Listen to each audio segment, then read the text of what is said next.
অমল কাঠুরের গল্প। সততার পুরস্কার। একটি ছোট্ট আঙ্গারুন গ্রাম, চারপাশে সবুজ মাঠ, দূরে নীল পাহাড় আর ঘন জঙ্গল। সেই গ্রামেই বাস করতেন অমল কাঠুরে। খুব সাধারণ মানুষ তিনি। তার অর্থ বলতে ছিল একটি গরু এবং 2টি মুরগি, তার ছোট্ট কুঁড়ে ঘর। প্রতিদিন ভোরবেলায় হাতে কুড়াল নিয়ে জঙ্গলে যেতেন, কাঠ কাটতেন। পরের দিন সকালে।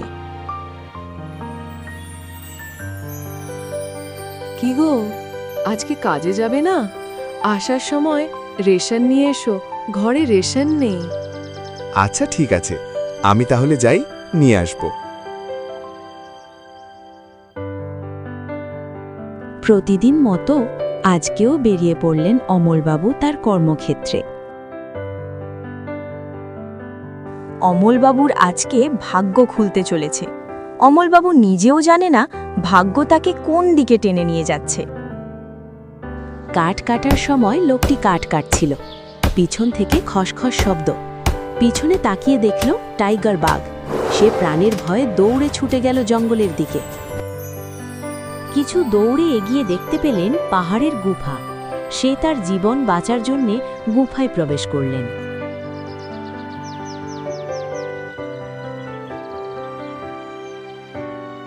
গুফার ভিতরে প্রবেশ করে দেখতে পারলেন প্রচুর ধনরত্ন।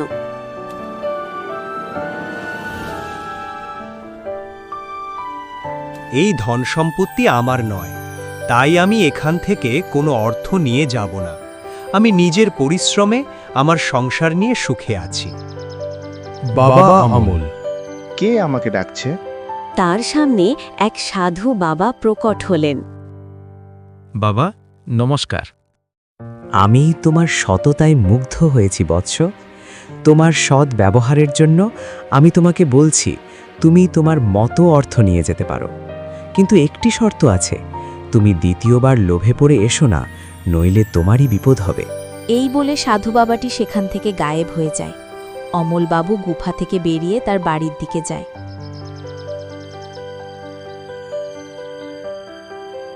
সে মনের আনন্দে বাড়িতে যাচ্ছে।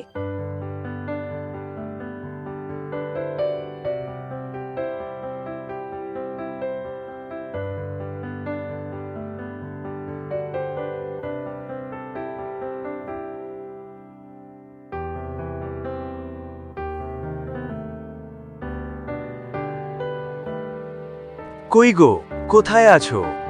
আসছি গো, আসছি। কি গো, হাট থেকে বাজার করে নিয়ে আসোনি? হাতের মধ্যে আবার এটা কিসের পুটলি নিয়ে এসেছো? এটা আমি গুপ্তধন পেয়েছি, আমাকে এক সাধু বাবা দিয়েছে। চলো ঘরে গিয়ে কথা বলি।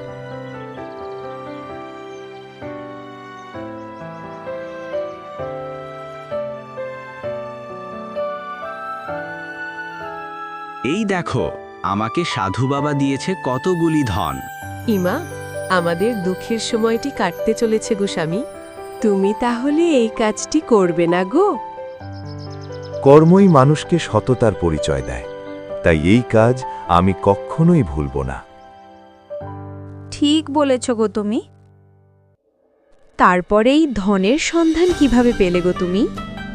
তারপরে আমি কাঠ কাটার সময় ফোনে গভীর বনে চলে গেলাম। গভীর বনে যাওয়ার পরে একটি জায়গায় গাছ কাটতে শুরু করলাম। গাছ কাটতে কাটতে পিছন দিকে কি যেন খসখস শব্দ করল। তারপরে আমি পিছনে তাকিয়ে দেখলাম একটি টাইগার বাঘ ওরি বাবার রে। আমার প্রাণ বাঁচাতে আমি পথ না দেখি আরও গভীর বনে দৌড়ে দৌড়ে চলে গেলাম। কিছু দূর যাওয়ার পরে দেখতে পেলাম একটি পাহাড়ের গুহা। তখন আমি প্রাণের ভয়ে আমি গুহায় প্রবেশ করলাম। সেই গুহায় প্রবেশ করে দেখতে পেলাম প্রচুর ধনরত্ন রয়েছে। সে দেখে আমার কোনো লোভ হলো না। সেই গুহার ধনরত্ন ছেড়ে ফিরে আসছিলাম, ঠিক তখনই এক সাধু বাবা আমার প্রকট হলেন। সাধু বাবা বললেন, তোমার ব্যাপারে আমি সন্তুষ্ট হয়েছি বৎস, আমি তোমার জন্য অর্থ প্রদান করছি, তুমি তোমার ইচ্ছে মতো নিয়ে যাও। সেই ধনরত্ন নিয়ে আমি বাড়ি চলে আসলাম। চলো বাইরের কাজগুলি সেরে নেই। চলো তাই করি। বিকেল গড়িয়ে আসতে চলল।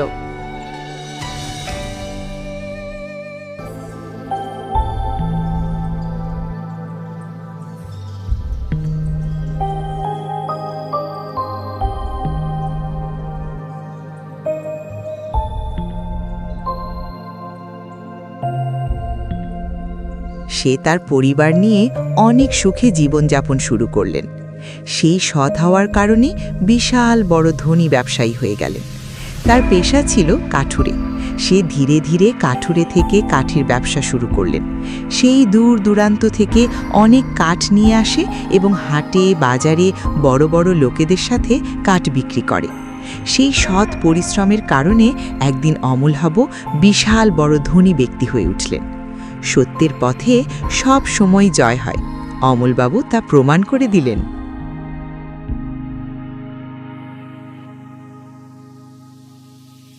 ওগো, তোমাকে একটি কথা বলছি যে এই কার্ডগুলি নিতে আসার কথা আছে। যদি আমি না থাকি, তুমি গৌরবাবুকে কার্ডগুলো দিয়ে দিও, কেমন? ঠিক আছে গো, ঠিক আছে। ও সকালের দিকে একবার এসেছিল, তোমাকে খোঁজ করছিল, তাই কাঠের ব্যাপারে আমাকে কিছু বলেনি। ঠিক আছে, আসলে দিয়ে দিব। আমাকে আরও মাল আনতে যেতে হবে। ওই সময় গৌরবাবু যদি চলে আসেন, তাহলে ওনাকে 20 কুইন্টাল মাল দিয়ে দিও। আজকে আসার কথা আছে।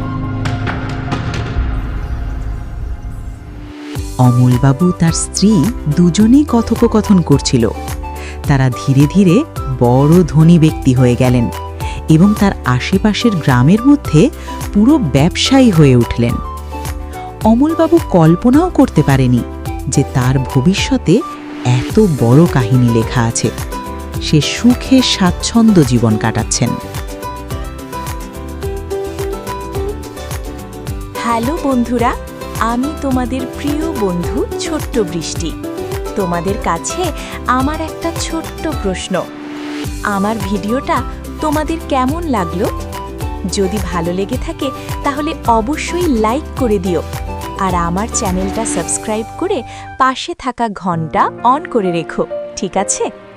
বন্ধুরা, আমাকে কে কে পছন্দ করো হাত তুলে লাইক করে দিও, সাবস্ক্রাইব করে আমার সাথে সব সময় থেকো।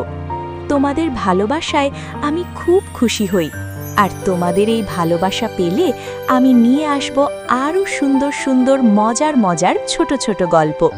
তাই বন্ধুরা, আমার গল্প শোনার জন্য চলে এসো নিতাই টুনস স্টোরি চ্যানেলে। দেরি করো না বন্ধুরা, আমাকে অনেক অনেক ভালোবাসা দিও। বাই বাই, আবার দেখা হবে নতুন গল্প নিয়ে।